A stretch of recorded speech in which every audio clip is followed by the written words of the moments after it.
ನಮಸ್ಕಾರ, welcome to ಪ್ರತಿಭಾಸ್ cooking. ನಾವಿವತ್ತು ಒಗ್ಗರಣೆ ಅವಲಕ್ಕಿ ರೆಸಿಪಿನ ನೋಡೋಣ ಬನ್ನಿ. ಅದಕ್ಕೂ ಮೊದಲು ನೀವಿನ್ನೂ ನನ್ನ ಚಾನಲ್ನ ಸಬ್ಸ್ಕ್ರೈಬ್ ಆಗಿಲ್ಲ ಅಂದರೆ ಸಬ್ಸ್ಕ್ರೈಬ್ ಮಾಡ್ಕೊಳ್ಳಿ. ಒಗ್ಗರಣೆ ಅವಲಕ್ಕಿಗೆ ಬೇಕಾಗಿರುವಂಥ ಪದಾರ್ಥಗಳೇನು ಅಂತ ನೋಡೋಣ ಬನ್ನಿ. ಮೊದಲಿಗೆ ನಾನಿಲ್ಲಿ ತೆಳು ಅವಲಕ್ಕಿಯನ್ನು ತೊಗೊಂಡಿದ್ದೀನಿ. ಒಂದು ಹಸಿಮೆಣಸಿನ್ಕಾಯನ್ನು ತೊಗೊಂಡಿದ್ದೀನಿ. ಅರ್ಧ ಬಟ್ಲು ಕಡಲೆ ಬೀಜ, ಅರ್ಧ ಬಟ್ಲು ಹುರ್ಗಡ್ಲೆ, ಹಾಗೆ ಒಂದು ಬಟ್ಲು ಒಣಕೊಬ್ಬರಿ, ಹಿಂಗು, ಅರ್ಧ ಬಟ್ಲು ಅಡಿಗೆ ಎಣ್ಣೆ, ಗೋಡಂಬಿ,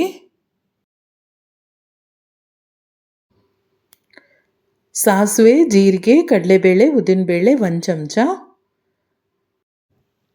ಕರಿಬೇವಿನ ಸೊಪ್ಪು, 1 ಸ್ಪೂನ್ ಉಪ್ಪು, ಸಕ್ಕರೆ, ಅಚ್ಕಾರದ ಪುಡಿ, ಅರಿಶಿನ ಹಾಗೆ ಮೆಂತಿಟ್ಟು ಇವೆಲ್ಲವನ್ನು ತಗೊಂಡಿದ್ದೀನಿ. ಮೊದಲಿಗೆ ಒಲೆಯ ಮೇಲೆ ಒಂದು ಕಡಾಯಿ ಇಟ್ಟು ಒಲೆಯನ್ನು ಹಚ್ತಾ ಇದ್ದೀನಿ.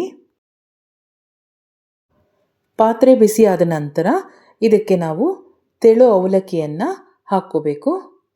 ಈ ತೆಳು ಅವಲಕ್ಕಿಯನ್ನು ಗರ್ಗರಿ ಆಗೋವರೆಗೆ ಚೆನ್ನಾಗಿ ಹುರ್ಕೋಬೇಕು. ಅವಲಕ್ಕಿ ಹುರಿದಾದ ನಂತರ ಇದನ್ನು ಒಂದು ತಟ್ಟೆಗೆ ತೆಗೆದಿಟ್ಕೋತೀನಿ. ನಂತರ ಇದಕ್ಕೆ ಅಡಿಗೆ ಎಣ್ಣೆಯನ್ನು ಹಾಕ್ತಾ ಇದ್ದೀನಿ.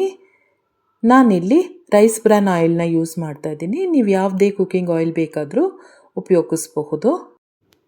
ಎಣ್ಣೆ ಚೆನ್ನಾಗಿ ಕಾದಿದೆ. ಈಗ ಇದಕ್ಕೆ ಕಡಲೆಕಾಯಿ ಬೀಜವನ್ನು ಹಾಕ್ತಾ ಇದ್ದೀನಿ.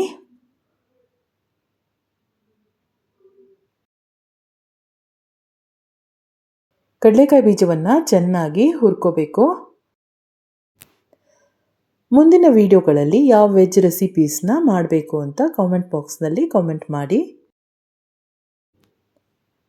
ಈಗ ಇದಕ್ಕೆ ಸಾಸಿವೆ, ಜೀರಿಗೆ, 1 ಚಮಚ ಕಡಲೆಬೇಳೆ, ಉದ್ದಿನಬೇಳೆ ಎಲ್ಲವನ್ನು ಹಾಕ್ತಾ ಇದ್ದೀನಿ. ಇದೆಲ್ಲವನ್ನು ಚೆನ್ನಾಗಿ ಹುರ್ಕೋಬೇಕು. ಈಗ ಗೋಡಂಬಿಯನ್ನು ಹಾಕ್ತಾ ಇದ್ದೀನಿ. ಹಾಗೆ 1 ಬಟ್ಲು ಒಣ ಕೊಬ್ಬರಿಯನ್ನು ಹಾಕ್ತಾ ಇದ್ದೀನಿ. ಇವೆಲ್ಲವನ್ನು ಚೆನ್ನಾಗಿ ಹುರ್ಕೋಬೇಕು. ನಂತರ ಇದಕ್ಕೆ ಕರಿಬೇವಿನ ಸೊಪ್ಪು, ಹಸಿಮೆಣಸಿನ್ಕಾಯನ್ನು ಹಾಕ್ತಾ ಇದ್ದೀನಿ. ಹಾಗೆ ಹುರ್ಗಡ್ಲೆಯನ್ನು ಸಹ ಸೇರಿಸ್ಕೊತಾ ಇದ್ದೀನಿ. ನಂತರ ಅಚ್ಕಾರದ ಪುಡಿ, ಅರಿಶಿನ, ಮೆಂತೆ ಹಿಟ್ಟು ಹಾಗೆ ಉಪ್ಪನ್ನು ಹಾಕ್ತಾ ಇದ್ದೀನಿ.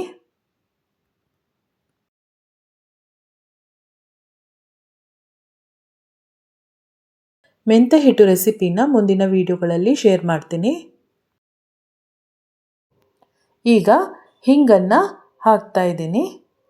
ಇದನ್ನು ಚೆನ್ನಾಗಿ ಹಾಗೆ ಹುರ್ಕೋಬೇಕು. ನಂತರ ಇದಕ್ಕೆ ಸಕ್ಕರೆಯನ್ನು ಸೇರಿಸಿ ಒಲೆಯನ್ನು ಆಫ್ ಮಾಡ್ತಾ ಇದ್ದೀನಿ. ಕೊನೆಯದಾಗಿ ಈಗ ಹುರಿದಿಟ್ಕೊಂಡಿರುವಂಥ ತೆಳು ಅವಲಕ್ಕಿಯನ್ನು ಇದಕ್ಕೆ ಹಾಕ್ತಾ ಇದ್ದೀನಿ. ಈಗ ಅವಲಕ್ಕಿಯನ್ನು ಒಗ್ಗರಣೆ ಜೊತೆ ಚೆನ್ನಾಗಿ ಮಿಕ್ಸ್ ಮಾಡ್ಕೋಬೇಕು. ನೋಡಿ, ಅವಲಕ್ಕಿ ಈಗ ಒಗ್ಗರಣೆಯೊಟ್ಟಿಗೆ ಚೆನ್ನಾಗಿ ಮಿಕ್ಸ್ ಆಗಿದೆ. ಈ ರೀತಿ ಆಗಬೇಕು. ನೋಡಿ ಈಗ ಎಷ್ಟು ಚೆನ್ನಾಗಿ ಕಾಣ್ತಾ ಇದೆ.